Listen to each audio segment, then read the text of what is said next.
This tutorial is about using the one-click zip creator from the end-user point of view. For setting up the zip creator, wait for the forthcoming tutorial.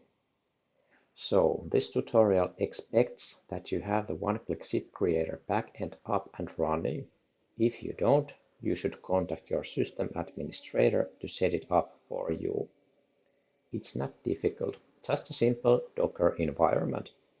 So the basic requirement for this one-click zip creator to work is Docker.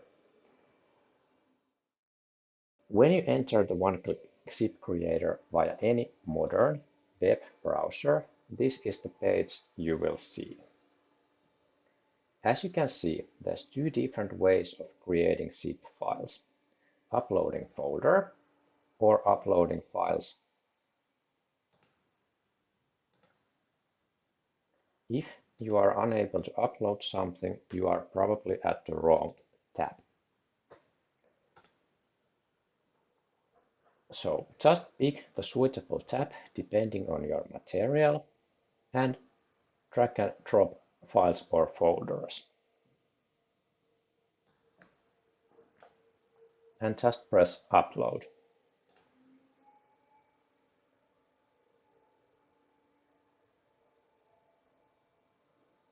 Created zip packages appear under the All Created SIPs at the bottom of the screen, which can be opened and closed by clicking it.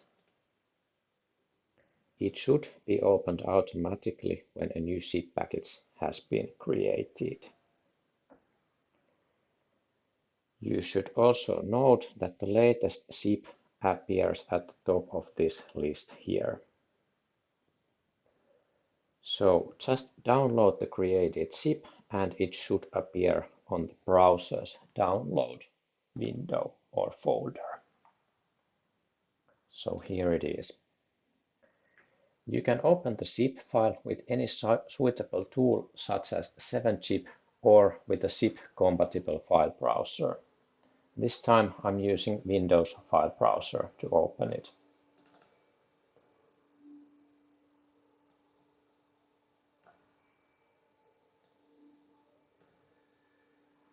The downloaded file isn't the actual validated zip file. Instead, it's a container including the zip file and the validation report. Now let's briefly check the validation report.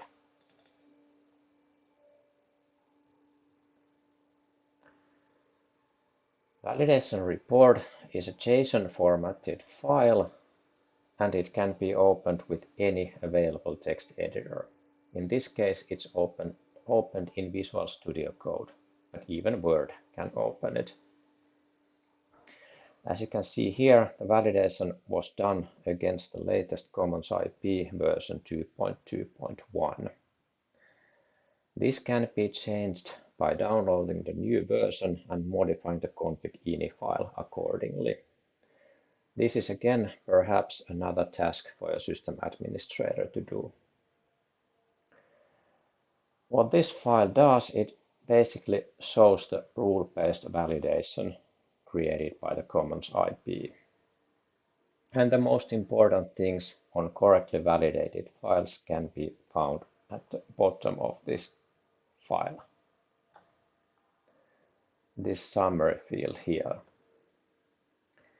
The package is considered to be valid if no errors can be found. And if we search for the failed research,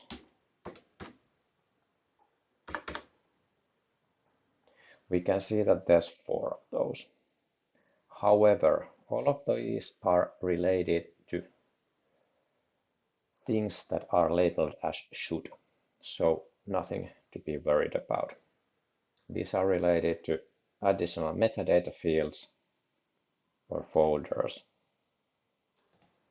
then schemas and documentation. As said earlier, this creates a minimal package, so we are not including these should elements into this package to keep the size of the package as small as possible. Now let's check the payload content and the most important metadata file of the zip package.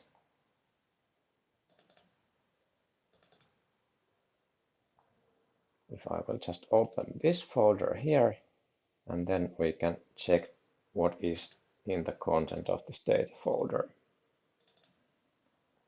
As you can see, it's all here that we uploaded. So that part is completed.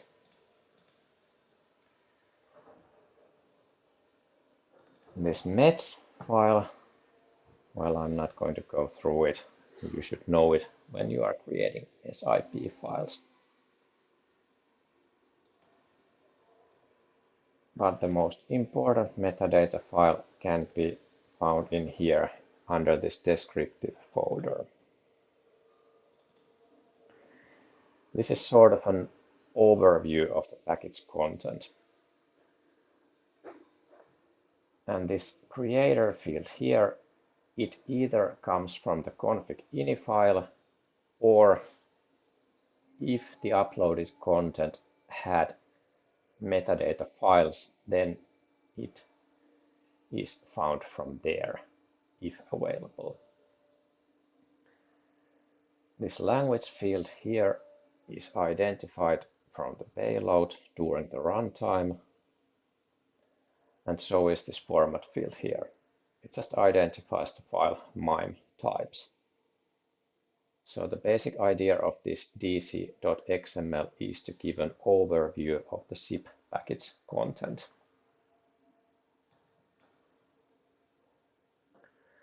So it's this simple to create eArch conformant zip packages. You should, however, note that this proof of concept version does not have HTTPS encryption.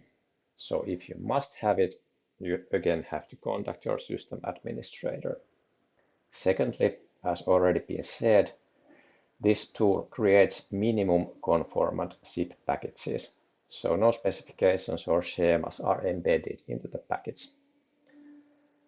And finally, you should check the provided README file for more instructions and descriptions on known bugs, etc. Thank you for your attention, and please contact the authors for any bugs, malfunctions, etc.